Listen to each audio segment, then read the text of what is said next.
Niin, ruvettaanpa käymään näitä pillejä sitten tässä läpi. Sorsapillistä hanhipilli. Mulla ensimmäisenä tässä on kädessä on Heidelsin DR85, johon on tehty tänne reikä tänne ylös.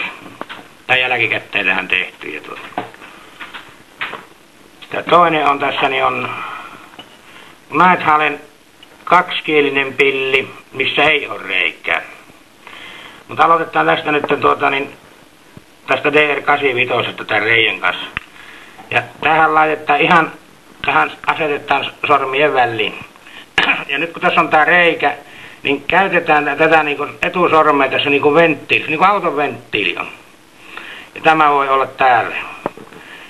Ja lähdetään näitä kutsuääniä on niin monennäköisiä että lähdetään käyttämään vaan niitä, mitä ihan tässä yleisempiä tässä ollut niin ei lähdetä kikkailemaan kaiken maailman ääniä, niitä on vaikka kuinka paljon, mutta aloitetaan semmonen, mikä niin menee tuonne rantaan ja kuulet ensimmäisen niin sorsa ääni, sitä niin kuttu ensimmäiseksi tyköni. Niin lähdetään siitä liikkeelle.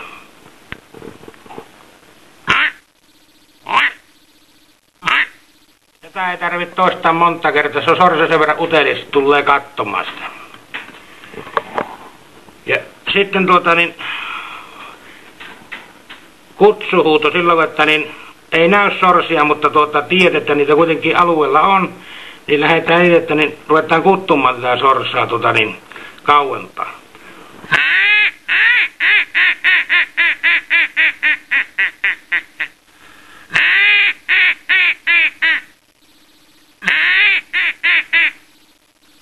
Ja nyt täällä kun tämä on, niin tämä voidaan tehdä näin, että siitä tulee tämän nuoremman sorsan ääni.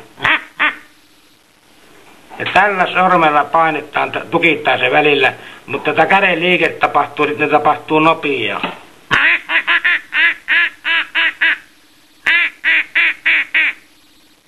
Noin. Noin. Mennään siihen sitten, mitä vähän niin kuin ihmetystä herättänyt se niin sanottu vellikello. Ja siihen pilliin ihan aloitetaan, se kuulee äänellä, kun mä sanon sinne sellaiset sanat, vaikka tika, tuka. Se näkee nää. Kuulee äänestä se, kun nyt tätä lähdetään sanomaan niin nopeaa, kun sitä ikinä kerkiää suussa.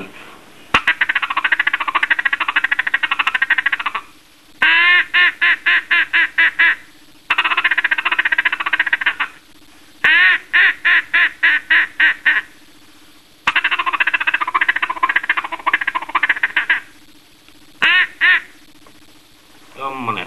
Mut se pitää vaan nopeasti se sinne sanoa, että niistäkin on monennäköisiä sanontaversioita, mutta mä oon itse tottunut käyttämään, se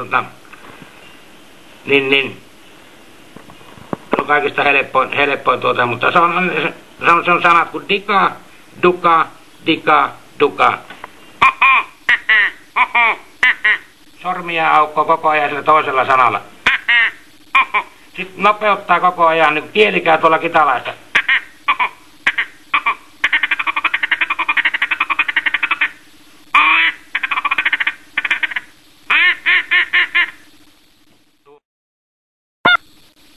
Jatketaanpa tästä, mennään tällä kaksikielisellä pillillä, ihan pelkkää tuommoisen tervehdys. Greetingin soittoja, siinä tässä ei ole sitä reikää tässä pillissä, mutta tää on kaksikielinen pilli.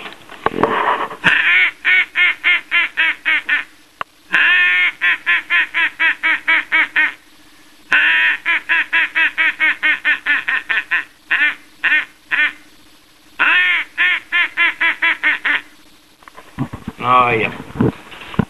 Sitten on sellainen kun tässä on HS pilli tähän on tehty kanssa niin näkkinyt jälkikäteen tää reikä ja silloin kun se näkee, että sorsat olisi niin lähdössä karkuun, että ne ei ole tulossa ja siihen paikan päälle otetaan sille, että yritetään saada ne takaisin. Se on niin kuin comeback tulee takaisin huuto niin sanotusti tuonne. Silloin ei tarvita, reikä voi olla silloin kiinni niin silloin lähdetään niinku semmosella niinku please vähän niinku anoilematta, älkää nyt menkö mihinkään, että tulkaa takaisin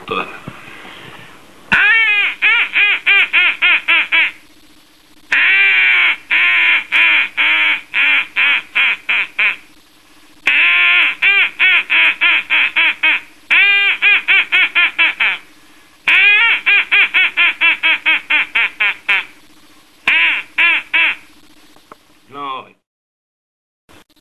Joo, tässä on sitten tämä lutku. Heinäsorsan vellikellolutku ja tässä on kanssa tää reikä ja tätä olisi mielellänsä pidettäisiin sillä tavalla, että roikutettaisiin, niin kun laittaa hihna tuosta, niin roikutetaan tuolla sivulla että niin, tästä ei lähde tämmönen, tää ääni on tämmönen vaan, että niin sitä saa muuten pystyä, se roikuttaa sitä. Ja otetaan taas tuo peukalo tuonne sormen päälle. Nyt kun se sivulla sitä roikutetaan. Nyt mulla on sormi vielä tuolta auki. Nyt minä rupean muuttamaan sitä ääntä.